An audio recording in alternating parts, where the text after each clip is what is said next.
I'd like to call to order tonight's zoning board of appeals meeting on October 8th, 2025, Town Hall, first floor conference room. Could we all stand for the pledge of allegiance, please? I'll start. I pledge allegiance to the flag of the United States of America, to the republic for which it stands, one nation, under God, indivisible, with liberty and justice for all. Roll call. Chuck, present. Erin, Here. Kevin, Here. Chubb, Here. yeah. Marty, Here. okay. Andrew, not here. Jonathan, Here. yes. And Lori, here.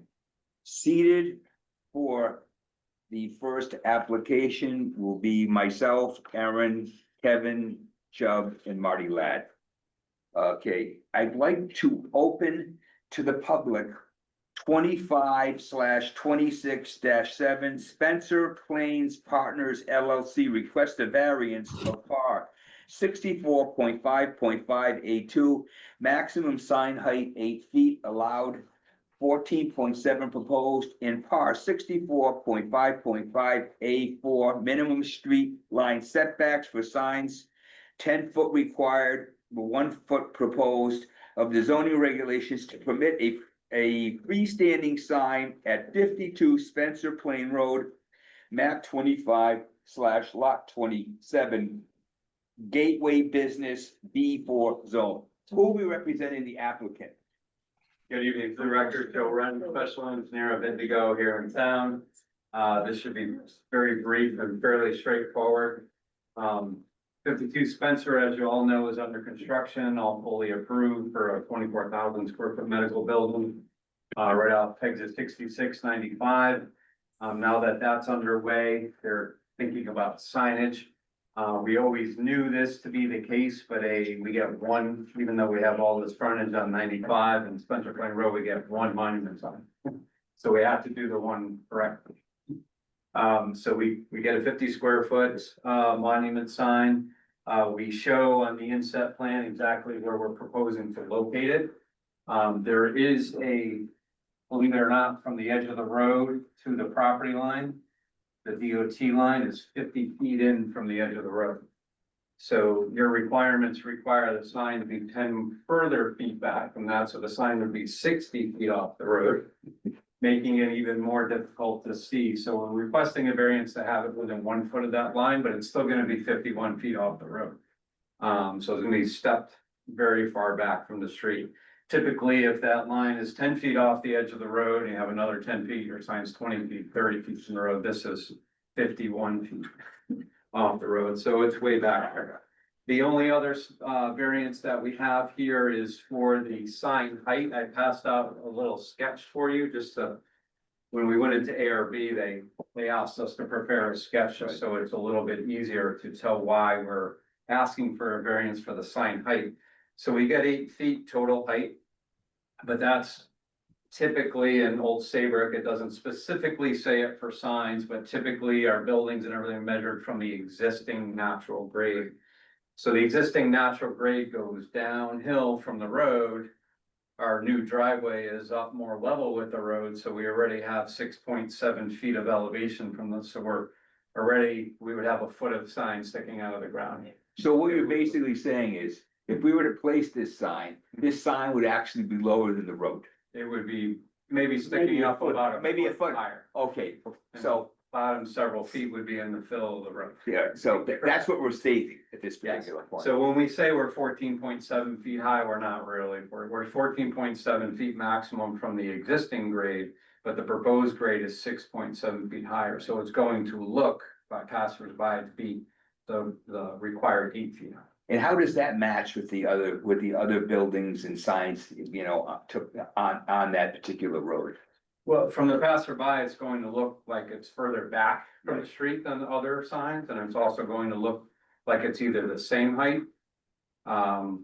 or potentially less, because there are some grandfathered signs that are taller than 8 feet. Just Right. not that long ago, it was 10 foot. Because I wanted to make sure the board really understood Yeah, it will look in keeping, it's not gonna stick out. So it will be in Some harmony, people may it should be in wonder why harmony with it's- the rest of the signs that are already in place. Correct, and some people may wonder why it's so far back from the street, but this is why we can't put it off of our property, so we put it as close to the property lines. I just wanted to state for the record, I received an intra-agency memorandum from the Architecture Review Board. And what they had said is they actually approved the sign, the physical sign. They only asked that we consider a few things that they might have already mentioned. The lighting temp must be no more than 3,000 Kelvin and 1,200 luminance maximum, and the sign will not exceed 96 inches in height. I believe that those were all being met, but I wanted to at least read that in, because that's what they had, and that's what they had requested for a sign. Correct, the lumens and the Kelvin were agreed to at the meeting.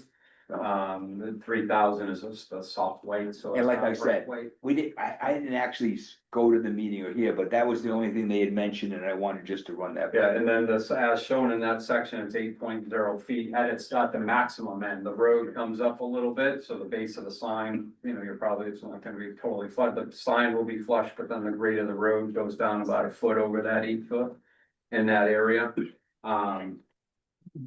But the maximum exposed proportion of the sign will be the 8 feet, which is 96 inches. Does the board have any questions of the applicant? So the lighting, is that built into the sign or is it? So there's an LED bar, there's a lip on the sign, and there's a thin LED bar under there that just washes the front of the sign. There's And like- nothing that shines out or up or down or anything, it's just contained within the sign. So we're basically approving the fact that the sign can be seen. And we're approving from the setback and the elevation. The actual sign itself has been approved. Okay. It's just that they're looking for guidance on whether they can put it at a level where people can actually see it. And at a distance from the road. Right. Correct. There will be building signs too, just anecdotal, but those will not require any variances. Right. Are there any other questions of the applicant? Hearing none, I would like to I'd like to open it to the public comment. Is there anybody in the public wishing to vote for or against this application? Do we see anybody? No one's raised their hand. Seeing none, I'd like to make a motion to close public comment. Can I get a second? Second? All those in favor? Aye. Okay. Discussion. Mr. Chairman? Yes. Like to make a motion to approve 25/26-7. Variance is the obvious hardship is topography. And I'd like to add a couple conditions. First one, that the lighting temp be no more than 3K Kelvin and 1,200 lumen maximum, and the sign not exceed 96 inches. Also, if the street is widened in the future, that the property owner would, at their expense, proportionately move the sign further back. Requirements, conduct requirements, setback. Does the, normally close public comment, but I don't see that as a. You're not expecting any changes to the, No, I don't see them. okay, that's fine, okay, but just trying.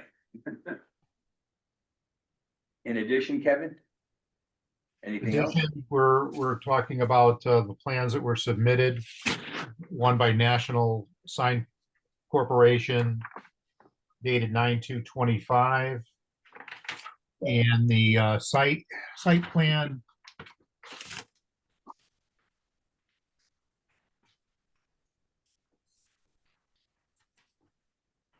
by Indigo, Right. which is September 9/25. Job number 2025-1203. And drawing capital S, capital G, capital P-1, sheet 1 of 1. And So it's proposed Yeah. front profile. in addition, proposed sign profile Submitted to the commission for that. submitted to the commission on, Wednesday, the eighth, at around, 6:10. The board. The board. Okay. Can I get a I'll second? second that. All those in favor? Aye. Thank you. Great, thank you. Have a good night, everyone. Have a good night. So, so, Yes. thought it was Borghese putting that, What's that? thought it was Borghese putting that up. It's kind of I know, I know. teamwork between. There you go. Have a good night. You do. I would like to, first, seated for the, 25, application 25/26-8C will be again myself, Aaron Caldwell, Kevin Danby, Chubb Wilcox, and Marty Ladd. I'd also like to note that there's a C associated with it, so we have a document that will need to be approved in addition. Application 25/26-8C, Gail Z. Zanaski? Zanaski, sorry, sorry, okay. If you got it right, we'd be delighted. Okay, trustee, okay, seeks a variance of part 10.7.1/10.7.2, nonconformity enlargement/change, part 24.5.1, street line setback /25 feet required, 18.6 feet proposed to the Heartland Drive, 9.1 feet to Gateway Road, and 21.5 to Gateway Road proposed in part 24.5.3 other yard setbacks /15 feet required, 6.1 feet proposed, and par 24.5.2 rear yard setbacks, 15 feet required, 5.7 and 7.8 proposed, in par 24.6.1 gross floor area, 40% required, a 43.5 proposed, in par 24.6.2 coverage /20% required, 32.7 proposed of the zoning regulations to permit the construction of a 719 square foot second floor addition at 24 square feet rear entry and 132 square feet expanded porch and covered entry at 35 Heartland Drive, map 1/lot 52 and Heartland Drive, map 1, lot 16, Residence A District, Coastal Area Management Zone. Who will be representing the applicant? Hi, good evening, Ed Casella, representing Gail Vanasek, who's here this evening, along with her husband Ken, and Don Renato, who's the builder for this application for property known as 35 Heartlands Drive. They're seeking to do renovations to their house, add a single story, add a second story on the existing and 3-bedroom house, which is located in Cornfield Point. We submitted a little bit of housekeeping. We submitted a response letter to Chris Costa. I think you all have that in your packet. Hang on. We'll go through that at the appropriate time. And there are a number of letters in support that we'll also go through as we end the presentation part of the meeting. So this is a property in Cornfield Point that is along Heartlands Drive, which runs from where the castle property used to be down along the shore to Sea Lane and up into the Knollwood portion of Route 154. So the property 35 Heartlands is a 5,300 square foot lot. It's a corner lot. It's bounded on the east by Gates Road and on the south by Heartlands Drive. And then across the street, when Cornfield Point was originally developed, they have a sliver of land over there. That's 660 square feet. It's pretty thin. It's bounded, it's 10 feet on one side, 14 feet on the other side by 55 foot width. This property has been in Gail's family since the beginning. Her family purchased it in 1959, built a house on it. And her mother, Verna, owned the house until she died in 2022 at age 105. Wow. I think I've ever actually heard that. So Gail inherited it And now, her and her husband are seeking to perform, the modifications that are part of this variance application. So the house is only, the lot is only 55 feet wide, and the house that sits on it is 40 by 32. So it's substantially non-conforming, especially when you add in the corner lot, 25-foot setbacks off of Gates and Heartlands. There's a very narrow building envelope. In addition to the house, there's an existing garage on the northern portion of the property that's 5.1 feet off the northern boundary line, 7.8 feet off the west boundary line. And then the existing house, there's a rear entry on the west next to the neighbor, David Moran and Hick. That's 2.6 feet off the boundary. The lot itself, like we said, is 5,300 square feet. The existing coverage is 33%, and floor area is 32.4%. It's a 1,700 square foot house plus the garage. So when we do gross floor area, that includes the space for the garage. They're seeking to add an addition that is gross 775 square feet with nets to 719 square feet, because we take out the stairs as part of the gross floor area calculation. The main purpose of the addition is to modernize. Right now, it's a 3-bedroom ranch.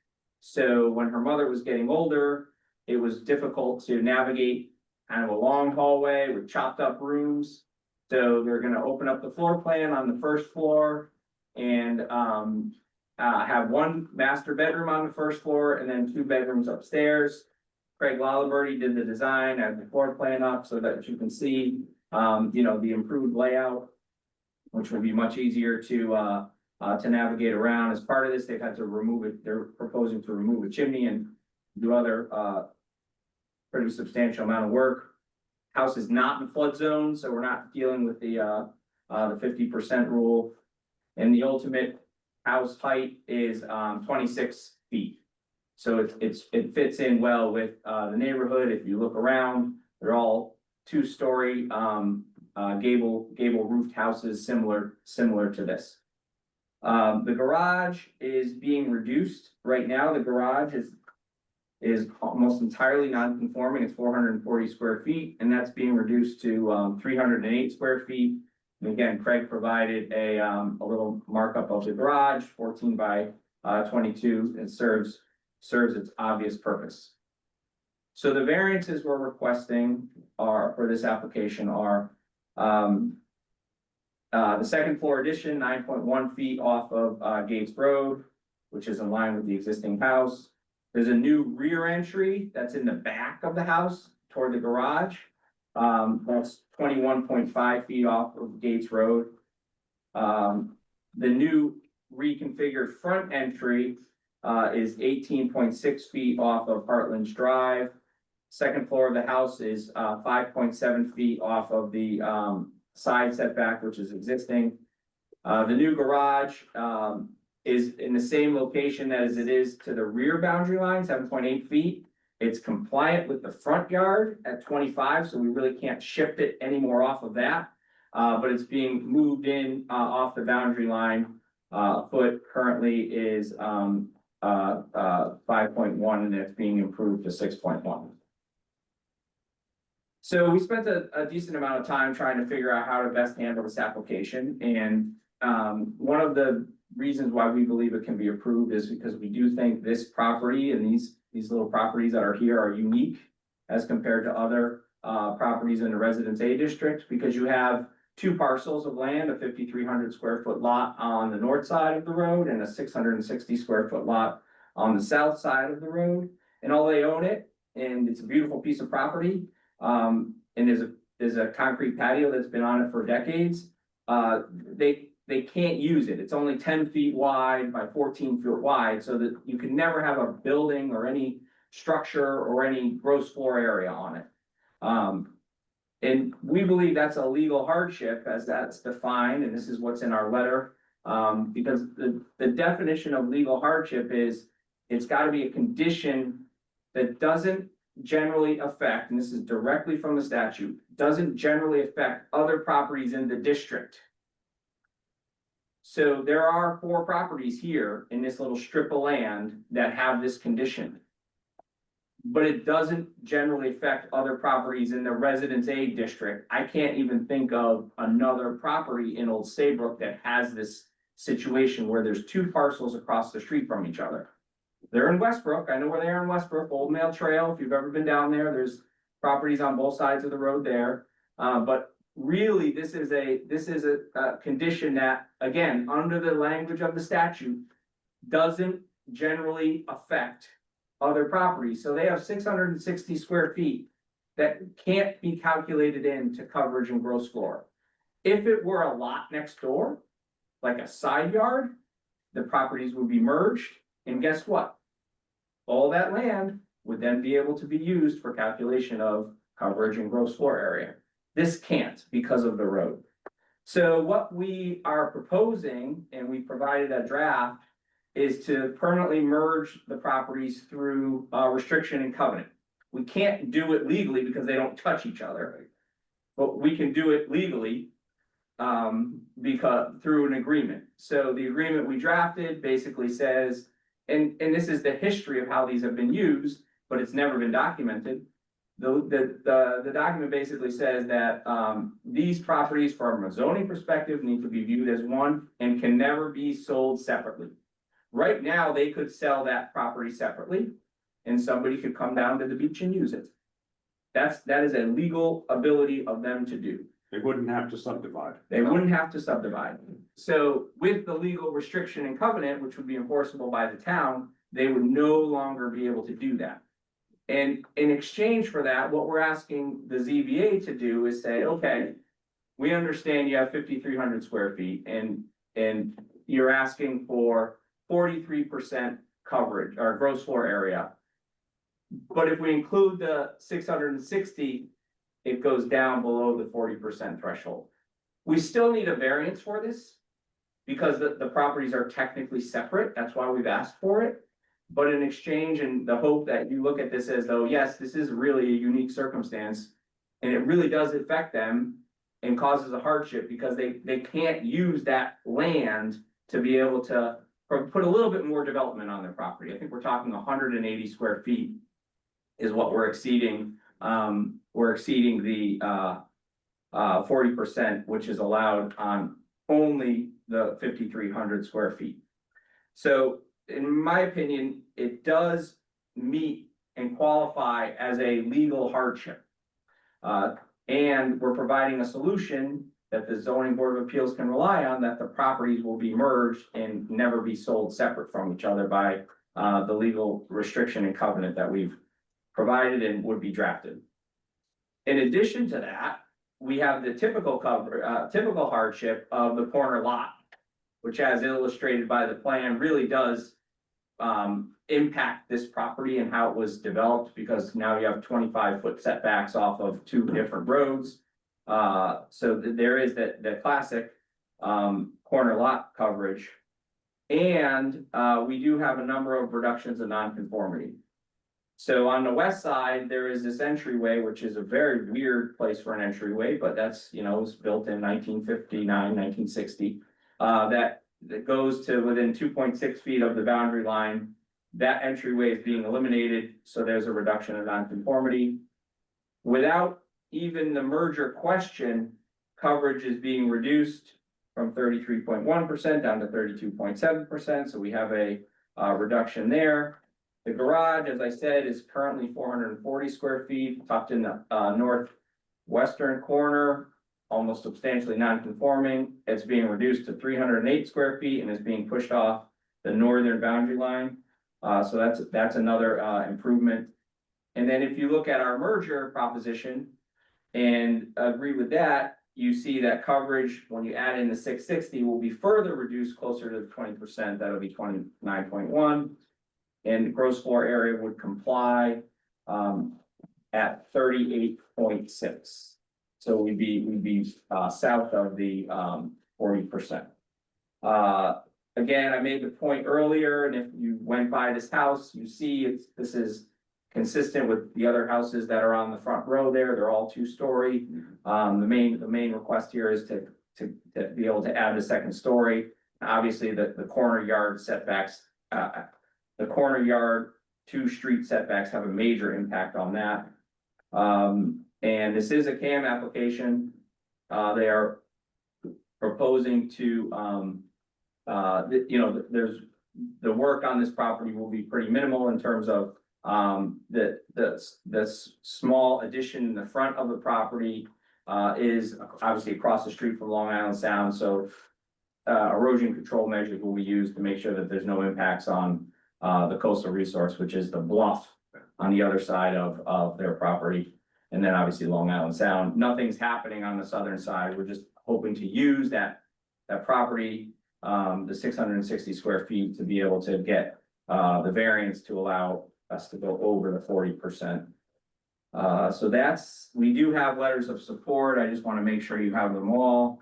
Before we do that, so we get up to the discussion. Yeah, Before we yeah, do that. so we'll put those on top of the pile and, Can't you get it to 40%? yes.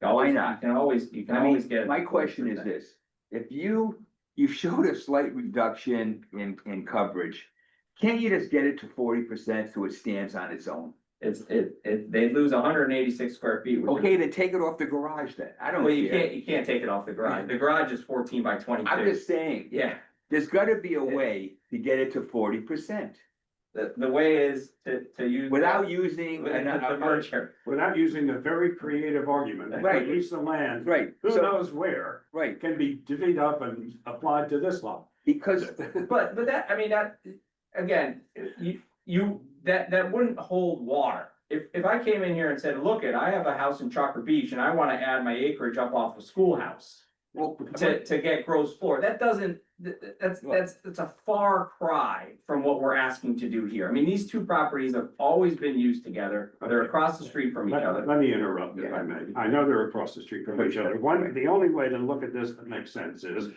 owning that little sliver of land protects their view in Correct. perpetuity.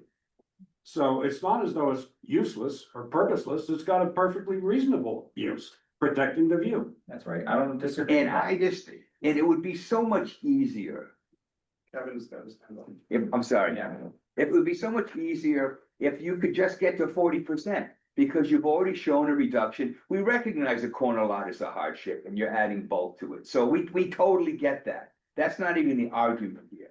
The argument here is you have a little lot, okay, which there's a lot of little lot, I said, a smaller lot, which is really not small, it's about the same size of all the lots over there, 5,000, 6,000, 4,500. But if you could get to 40%, it solves a lot of problems. And I'm just thinking out loud that we don't even have to try to deal with the strip of land in front that you're trying to attach to the property, but unfortunately, you've got a road there. Now, and we've been through this, look, and we understand how you can attach properties together to get more coverage, but this isn't it. If they were next to each other, it would be a no-brainer. It would happen automatically. Absolutely, And that's one of the arguments. but it doesn't, because there's a road there. And that impacts them, hence the hardship. But what it does though is it provides them an unrestricted view of the sound that nobody can block and nobody else can own. Because even though if you sold it, you can't put any structure on it anyways, all they can do is put plantings. So Kevin has a question? Yeah, Kevin's got his. Kevin, speak. Yes.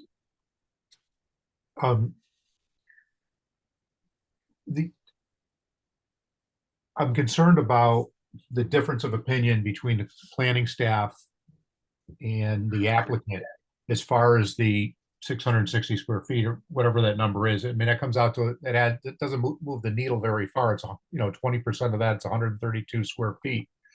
But I really think that, this memorandum was sent to us last minute.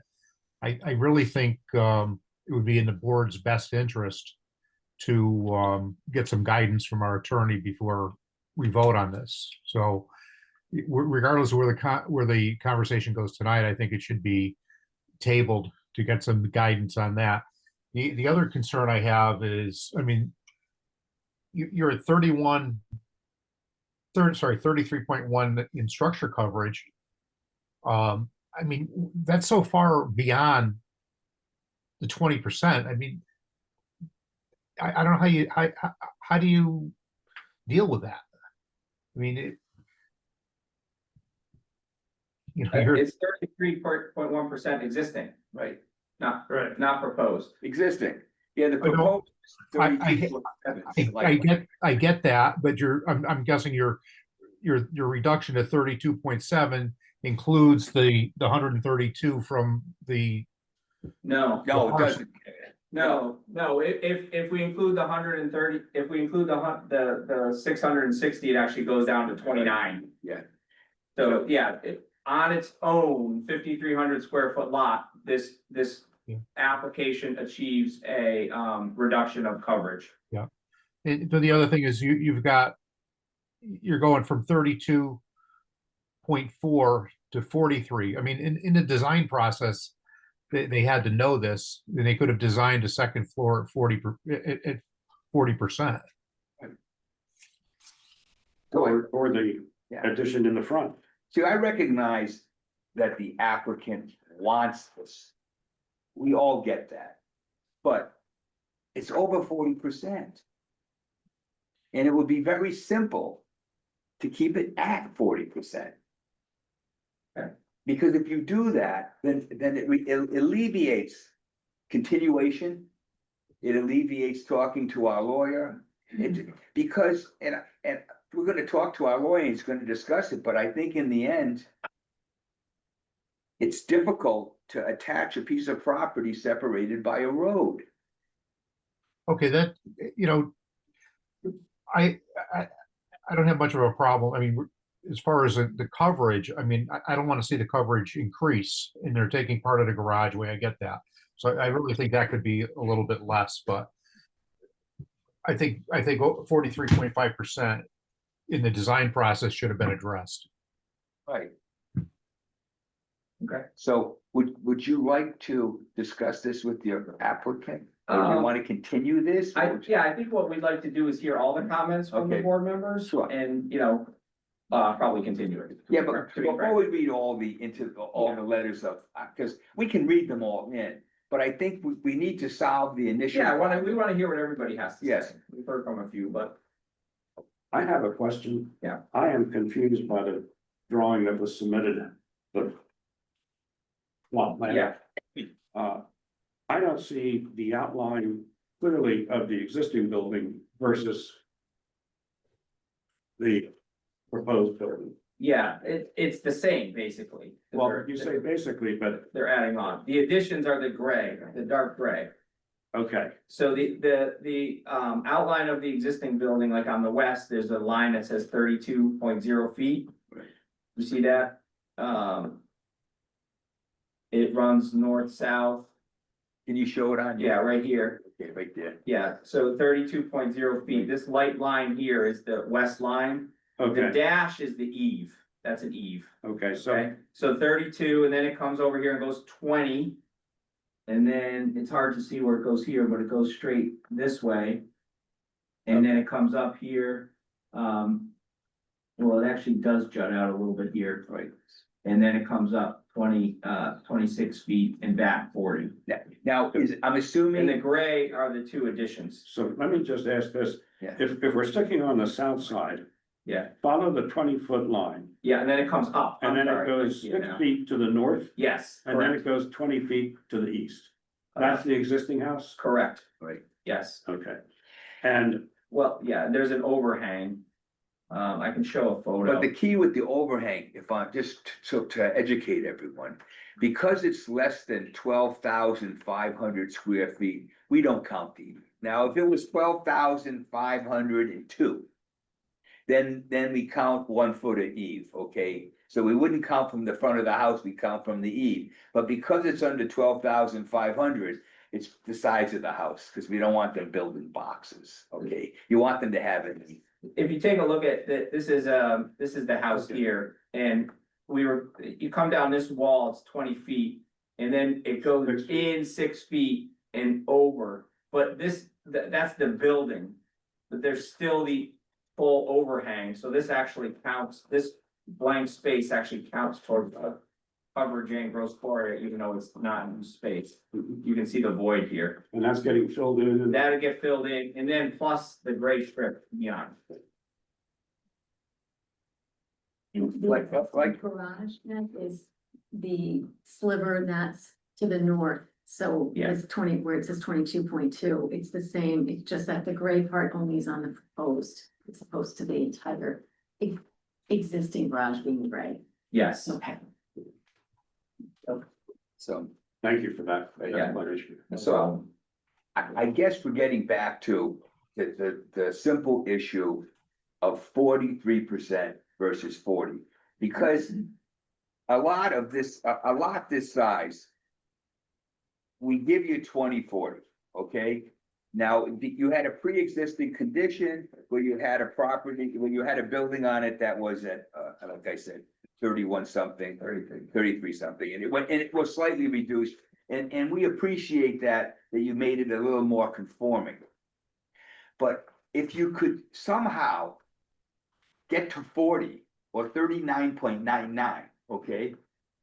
That would solve a lot of problems.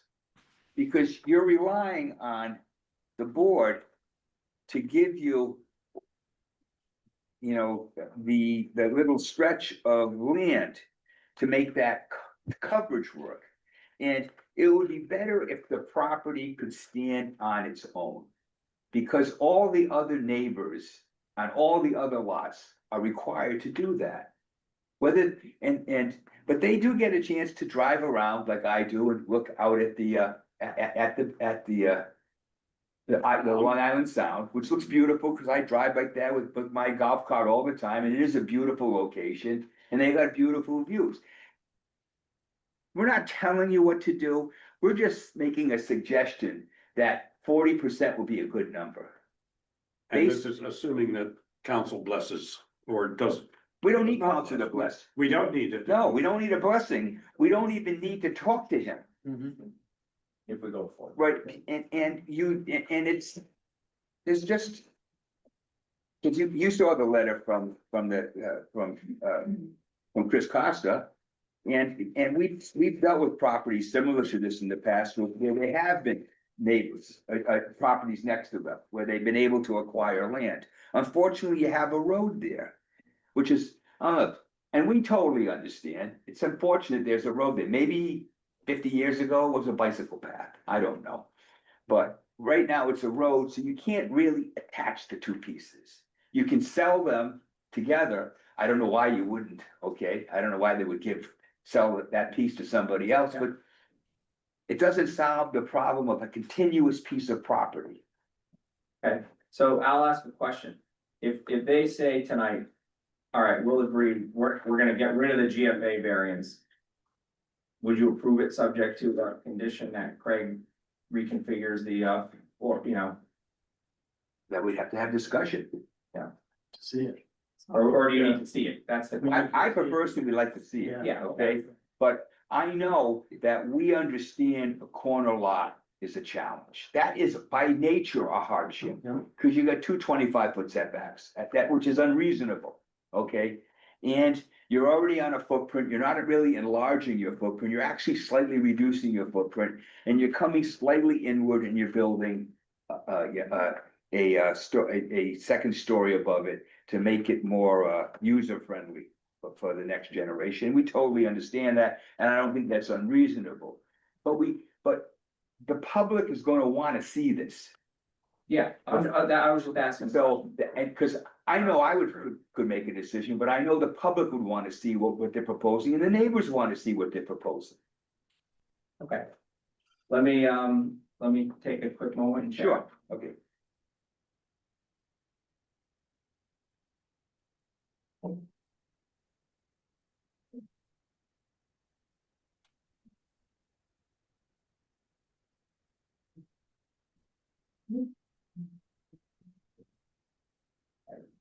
We're off the record, right? No, we're still on. They're just having discussion. I have, Yeah. I have a concern. Well, I'm gonna. Yeah. Are there, yeah, we'll certainly table it tonight. I think there are people here who, you know, we'd asked if they could speak in faith, you know, if they could speak. And we get that, because there might be some people that speak in favor, of it, there might be some people that speak against it. Yeah. But we're trying to do the right thing. And keep the property 2040 or as close to that as possible, or at least show reductions, not an increase in non-conformity. And I don't think that's unreasonable. And I don't know if this is, you want the people that are here to speak before you continue it, or? I think that, right, I don't think, I'm gonna leave it up to the chairman. That's fine. I think it would make more sense if you're considering bringing the property to 40%. You're gonna do some redesign. I think that the public has a right to see the redesign and then to see if they're still in favor of it or opposed to it. I mean, I don't mind having people speak, but Yeah. we're speaking about a product that's gonna change. Right. And I don't want to not give them the opportunity. If that's what you wanna do, I have no problem. I think if they wanna speak, they can speak and then come back next month, they want or not, but at least their voice will be heard. Absolutely, and I have no problem with that, okay? If people in the audience, when I've opened it to public comment, if you want to speak for or against what they currently have, keeping in mind it's going to change. And I don't have a problem, but if I want everyone to have an opportunity to have discussion, but it will change. So, any other questions of the applicant? No. Yeah. Well, you had said, how does the rest of the board feel? I'm completely in agreement, just Lori? I think it'd be worth looking at it that way. I think the road is your roadblock. Right. Marty, I agree with what you're saying, Lauren. John, My only concern is setting a precedent, right, we don't, because if we went down this road as it is right now, Yeah. it's setting a precedent for the other three, and Lord knows what else. and as we all know, in zoning, ZBA, there is no precedent, but they'll try to make a precedent out of something that isn't a That's my precedent. point. Andrew, It's not just precedent legal, it's people's reasonable expectations. Thank you. do you have any Exactly. comments that you'd like to add, Andrew? I have no comments, no further comments. Okay. Do you have any other further comments? I have no other further comments. So based on that, I'm going to open it to public comment so that I'm gonna open this to public comment, so the people in the public can have an opportunity to talk about, speak for or against what we're currently proposing, so we can, but recognizing it will change. So is there anyone in the audience that would like to speak for or against this application at this time? Is there anybody on Zoom that would like to speak for or against this application at this time? You see anybody raising a hand? Hearing none, I'm gonna keep public comment open. Yep. I'd like to make a motion to continue. Let me just make one comment. I'll talk to Chris before she talks to the lawyer. Well, because I'm gonna talk to the lawyer. Yeah, so let me talk to Chris to talk to you before you talk. to the Right, lawyer. because Cause if we go below 40%, then it's, it's, it's the moot point. right, Right. correct, so I understand that's a threshold question. Yeah, so that's it. So We if don't wanna we're, waste anybody's time and money. if we're not gonna go over 40%, we don't need to contact the Right. lawyer. If we are gonna go over 40%, I'll get his input. Yeah. So, based on that, I'm gonna make a motion that we continue this to the next meeting. Yeah, I'll second that. and all those in favor, Aye. continue. Great, thank you. Thanks, Ed. Give me 1 second. I don't want to move anything. Don't throw any of your papers away for Heartland. Okay, Yeah, yeah. okay.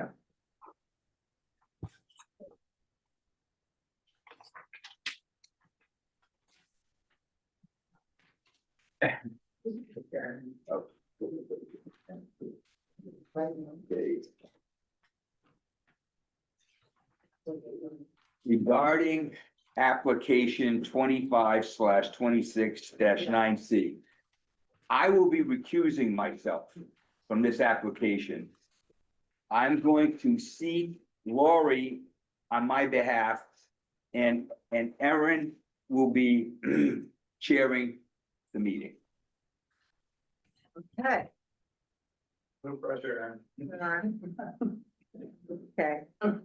I am Erin Caldwell. I'm the vice chair of the ZBA. So for the next application, Lori Deneen will be seated, myself, Chubb Wilcox, and Marty Lai. Did I include everybody? I think I'm not sure. It's full. And Kevin Danby. Kevin, you on? Is there? Okay. So the application is 25/26-9C. David P. and Lisa A. Is it Swazzle? Yes. Swazzle? Requests a variance of par 10.8.2 non-conforming lot requires non-conformities proposed. Par 24.5.3 other side setback 15 feet required, 8.6 proposed. Par 24.3.1 lot area 20,000 square feet required, 13,830 square feet proposed, and FAR 24.6.2 building structure coverage 20% allowed, 21.4% proposed of the zoning regulations to permit the construction of a 4,961 square foot house at 14 C Lane, map 3, lot 31, Residence A zoning district, coastal area management zone. And we will be presenting. I will. Madam Chair, I'm Attorney Marjorie Shansky, and I'm here this evening. I don't know if Michael Ott, our project engineer, I has just joined. promoted him to panelist. He's on, Pardon me? I promoted him to panelist, so he's on.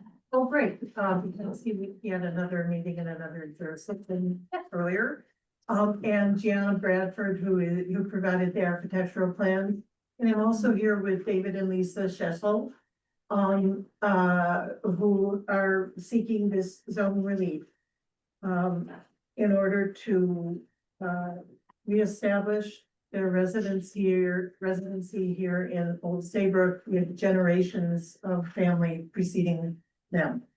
I have an additional letter for the file, and I apologize to the gentleman on Zoom. This is the original for the record, and I have copies for the people who are adjudicating. So if I could designate that the original, and then This one. Okay. thank you.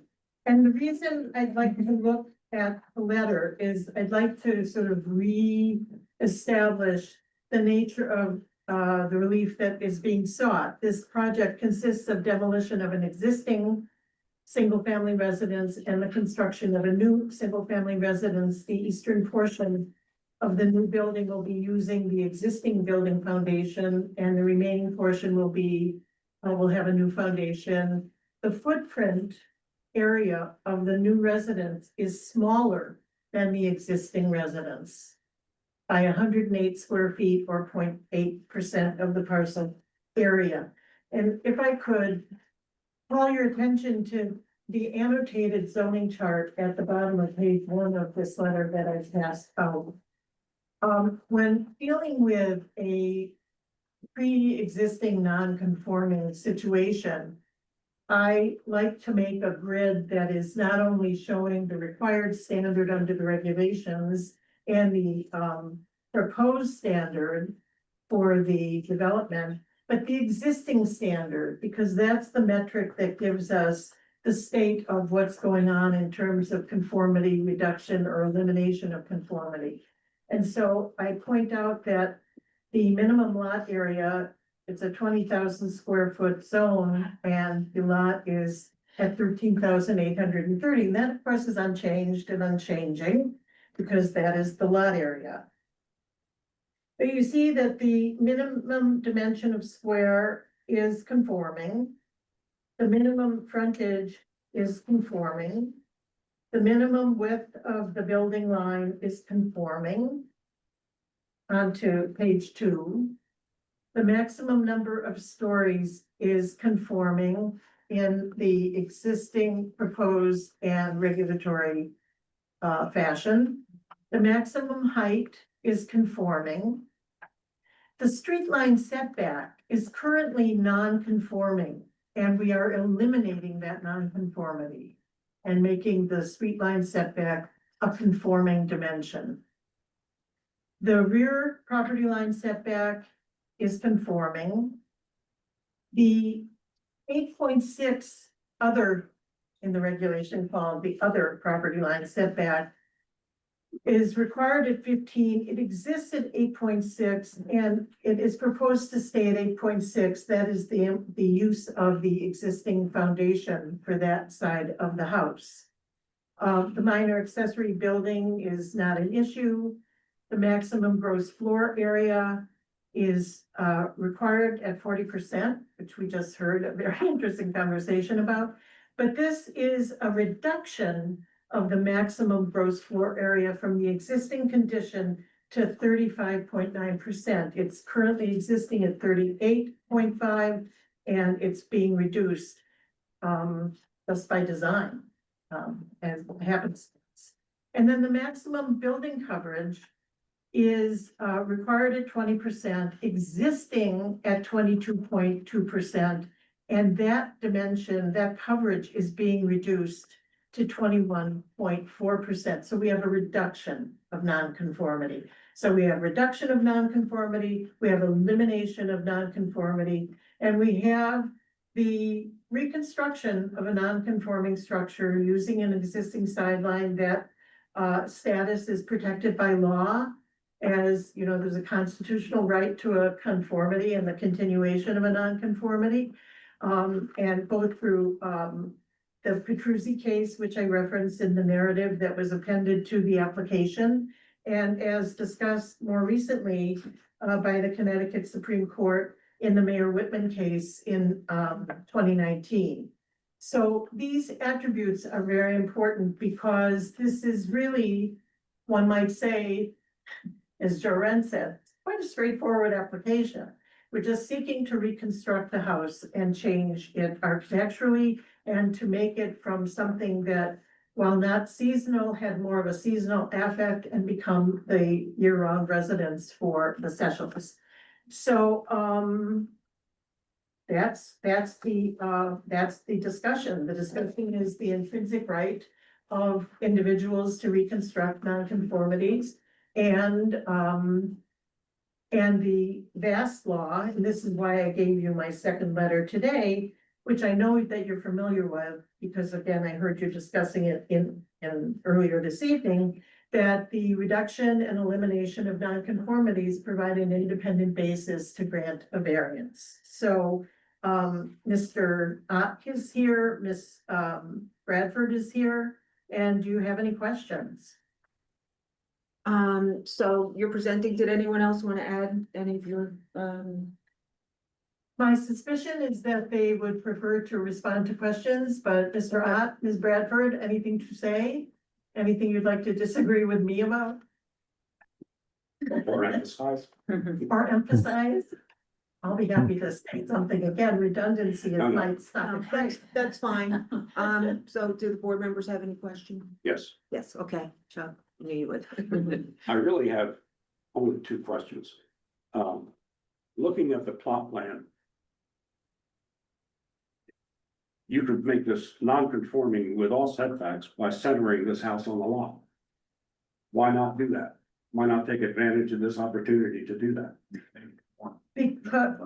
Because we have rights in the nonconformity, and because while I didn't say it in my presentation in chief, thank you for providing an opportunity to mention it now. There is also a coastal site plan application, which from a construction and disturbance perspective is going to be protected by soil erosion and sediment controls that meet or exceed the DEEP guidelines amended in 2024.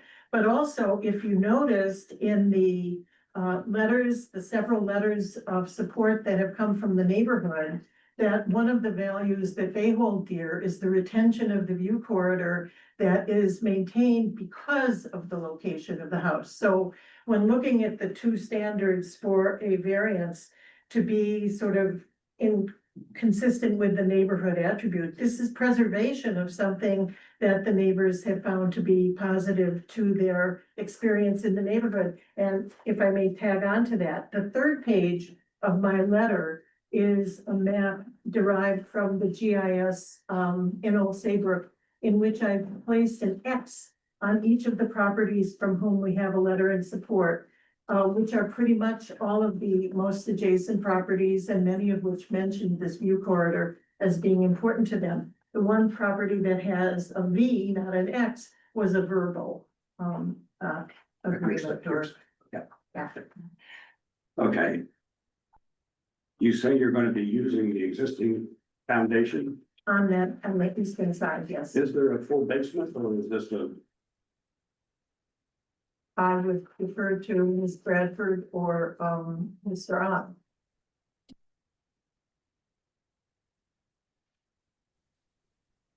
Yes, this does have a full foundation currently. I'm sorry, say that again? It does have a full foundation currently. When you say full foundation, does that, I'm asking, does it have a full basement? Yes, yes. Okay, thank you. I'm sorry, Ms. Bradford, could you please identify yourself for the record? Sorry, this is Gianna Bradford from Home Designing Service. Thank you. Okay, my other question, relates to the statement that it's conforming in terms of maximum number of stories. Correct. The definition of a half story is a space within the rafters. This lookout sticks out well above the rafters, so it is not a space within the rafters, therefore it is not a half story. So this is a 3-story house that's being proposed.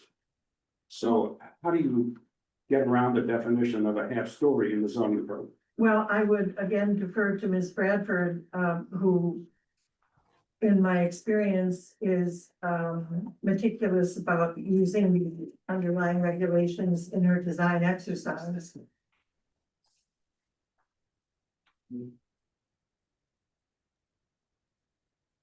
So we were looking at that as a what would be described as a cupola.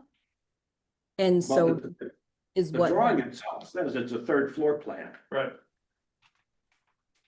well, it's a very small portion that you are allowed to. It's a very small 3rd floor, I grant you that.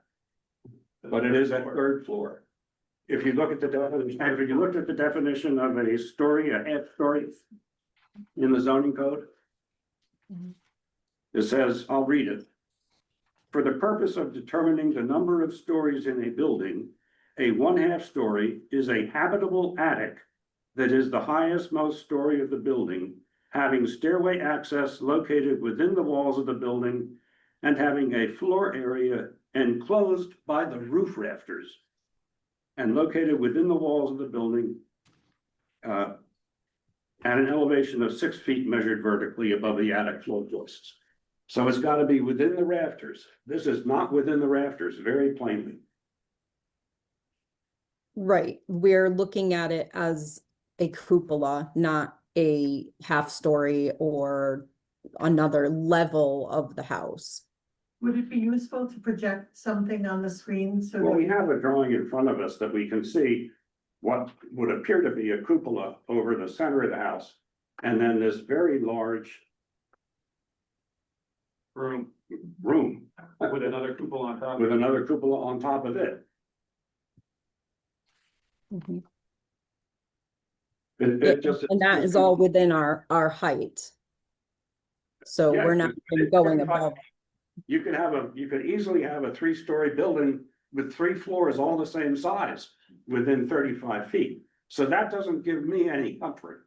My concern is you look around Old Saybrook and we do not have 3-story houses except in very specific zoning codes down by the marina and in houses that predate zoning. And you look around the neighborhood and nobody has a 3rd story, except for the old stone house. So your observation is that because it fails to be within the rafters, it's not the height, because the height does not exceed the height. Right, it doesn't exceed 35 feet, although the cupolas do, but that's another issue. Right. And this is plainly looking like a small third story. Kevin has his hand up. But again, for my own, understanding, you're saying because it's not within the rafters. It's not within the definition of a half a story in the zoning Because of code. the failure to be within the rafters. Right. There are two requirements. One relates to area and the other relates to within the rafters and walls. Okay, It's And being you meet proposed- one, but you don't meet the other. Right, being proposed is 2.5 stories. Kevin, Bambi? I'd like to, just so I can clarify, I'm looking at page 3 of the design.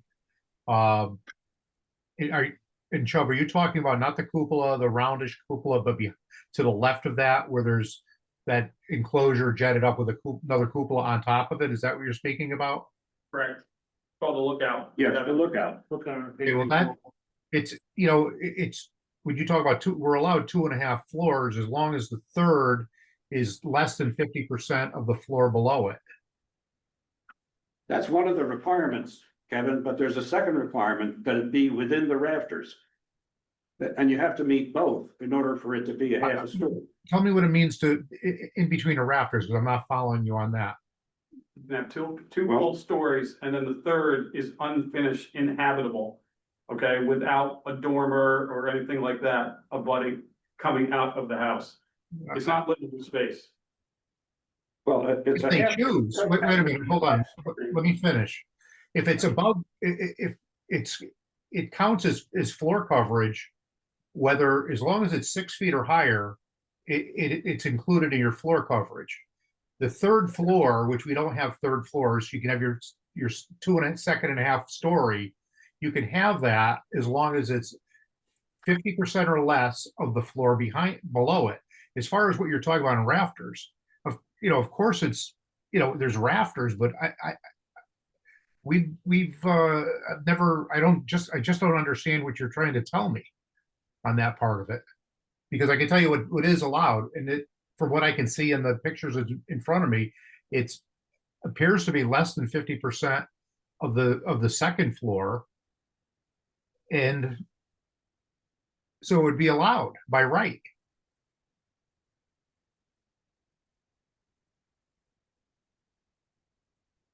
That's a difference of interpretation, Kevin. I don't read the definition that way.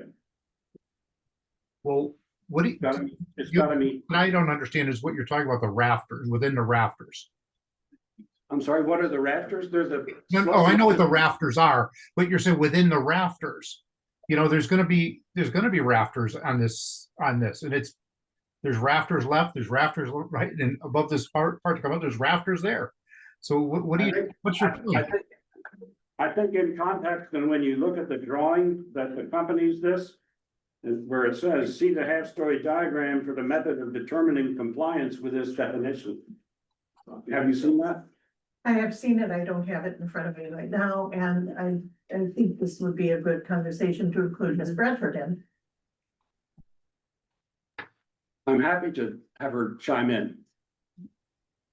Yeah, I'm kind of looking at it the same way. I mean, if you want to count it as a half story, we were counting it as a dormer, but if you wanted to count it as a half story, it's not even half, it's less than half.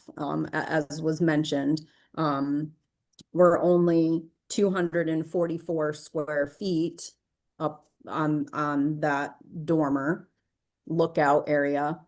Also, you could argue that the entire roof could be as high as that dormer, and that lookout could be built into the roof and it would still be just as high. So we're actually reducing the height of the entire roof structure by only having what we're calling a dormer coming out of that main roof. And we're keeping it under our building height, our maximum allowed building height. Well, I'm sorry, I don't find that doesn't convince me to vary the definition of a half a story in our zoning code. Well, I mean, it sounds to me like there is a difference of opinion among the board, but that should be reconcilable. And based on the less than 50% of square footage associated with it, you know, I'd be Well, curious where the other members are on this Okay. point, because Kevin, let me go back to your concern. Suppose we have a rectangle that's 100 feet by 20 feet. That's the floor plan, you know, the footprint of the house. And that's the first floor and that's the second floor. And then on the third floor, they put a third floor on that's 50 feet by 20 feet. That's 50% of the size of the floor below.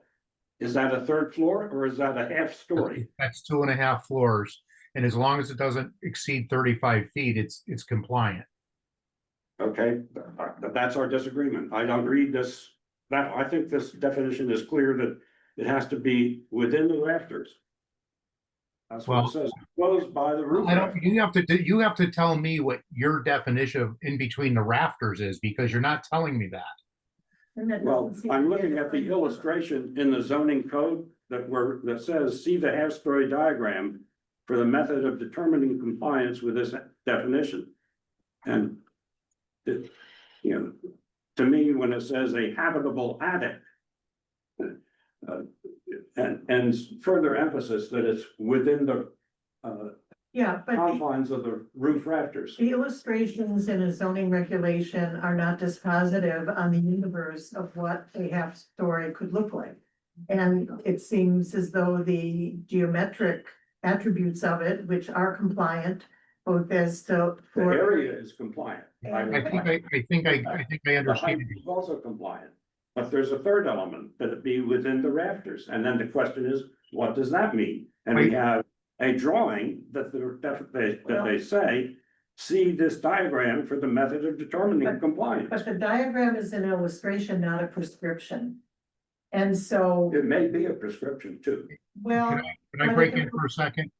yes, It's within the rafters. Now I understand what you're trying to tell me. It's within the rafters, because what we're looking at doesn't cantilever outside of the rafters, outside of the perimeter of the building that's there. so this is within the rafters. It stays within the rafters.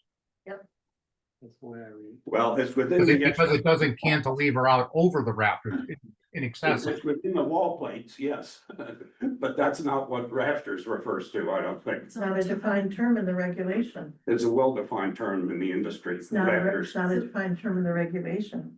Lori, Could you have a question? yeah, could Gian perhaps, go more into, it says 244 square feet versus the second floor below it is much larger, how she's looking at it in terms of percentage, or, you know, because I think Kevin brought up the point about if it's less than 50%, I mean, maybe a little more information as to that would be helpful to anyone. who's Oh, it's well still under looking. 50%, Yeah. we know that. Mhm. It's absolutely, positively, there's no doubt in my mind that I'm correct on this. Okay, I understand that. There's positively no doubt in my mind too. So, you know, we can have a vote, or we can have a table and get an opinion, get guidance of council. Well, that's entirely up to the applicant and the chairman at the time.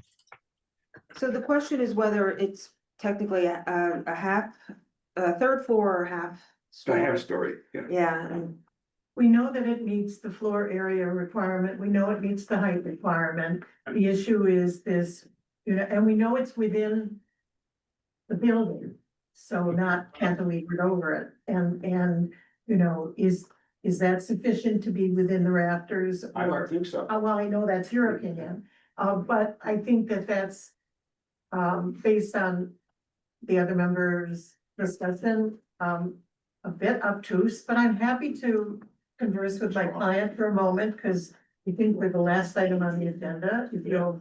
well, the issue I see, it even says third floor plan, so that might be something that we will need to clarify a little bit more, but what would you? If you need to discuss something with your client, I don't think. And if you look at common understanding, we have a letter that was distributed tonight that says, since the new house will be 3 stories to include a lookout. What is that letter? You just handed it out. I didn't hand it out. It was received from, zoning. I beg your pardon? Which It's a letter are letter you? to the zoning board of appeals from Carolyn Lyle. I don't have that letter. I don't see it. It was, should be posted on the website. Hold on. It was received on October fourth. And it starts, I'm a full-time resident of 2C Lane and have read the material regarding the request for zoning variance to construct a single-family resident at 14C Lane. That's the one. Thank you very much. But by description, that still doesn't, I mean, that's not dispositive either. Nobody's saying it's positive. I'm just commenting that I haven't Just seen for- it, but Just to for say that it's legality. three-story doesn't make it 3 stories. Of course not. Yeah. And the issue is it a half a story? And the answer, it doesn't comply with that, then To you. it's up to me. So Yeah. one seems it might be I table would, this, you know, and perhaps the applicants might decide that they don't need a lookout. Perhaps council might say, I'm all wet in the way, in reading the language of this, and Kevin is right. I've been wrong before. I've been right before, so.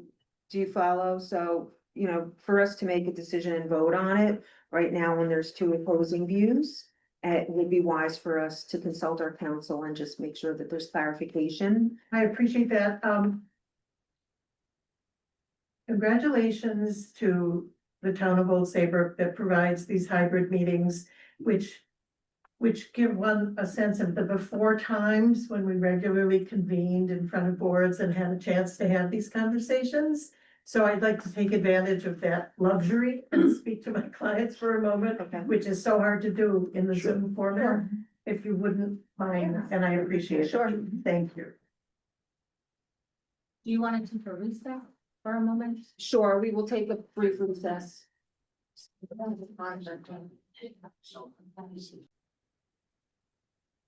Okay, so we're back. Thank you, Madam Chair, members of the board.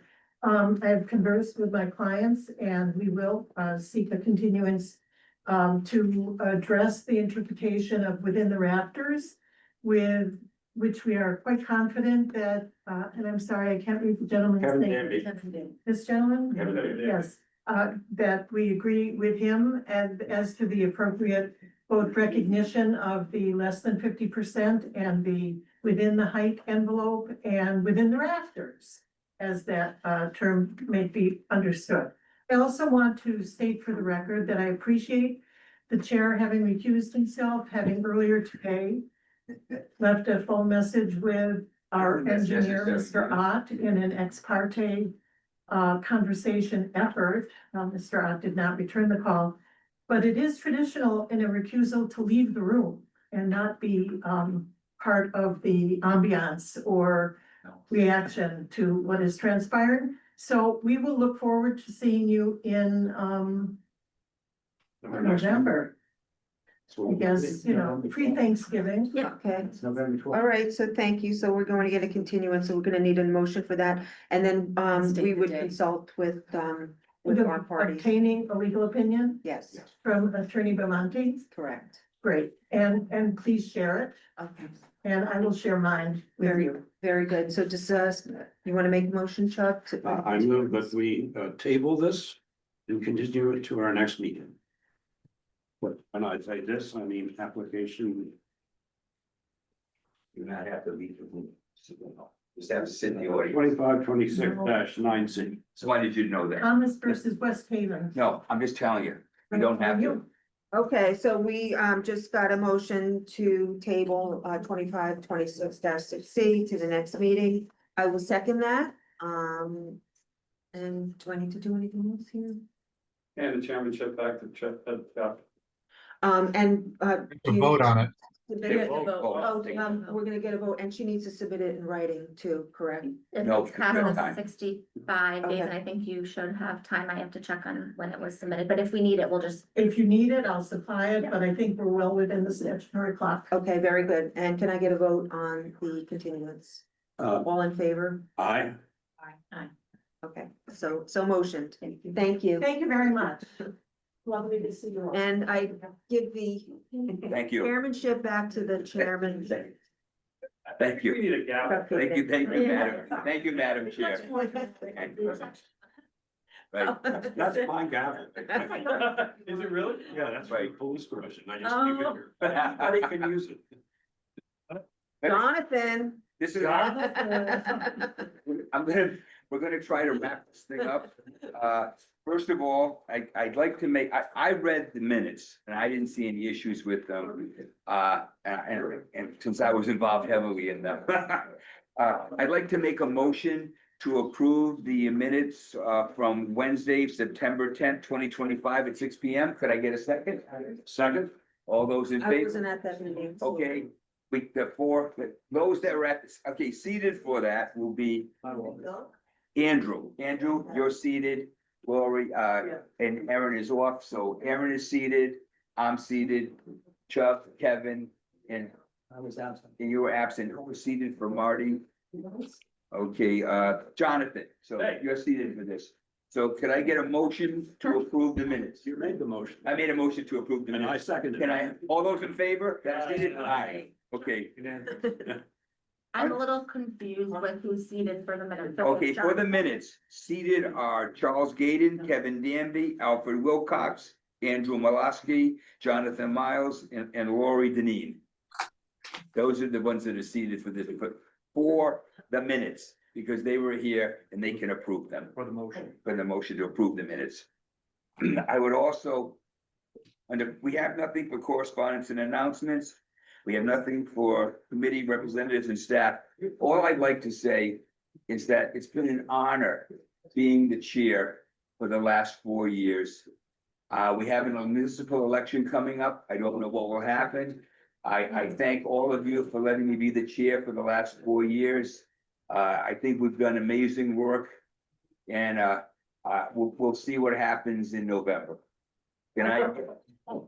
Have a little count. So, I just don't know. We don't know. So I wanted to at least say that because those of us that don't get reelected won't be here next month. Unless observed. Let's observe. Or while you have it. So I'd like to make a motion. that, do they go into effect that Yeah. quickly?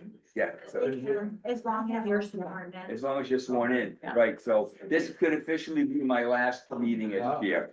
So I just wanted to thank everyone. Yeah, can I get a, no, because what would happen is if you win, I lose it.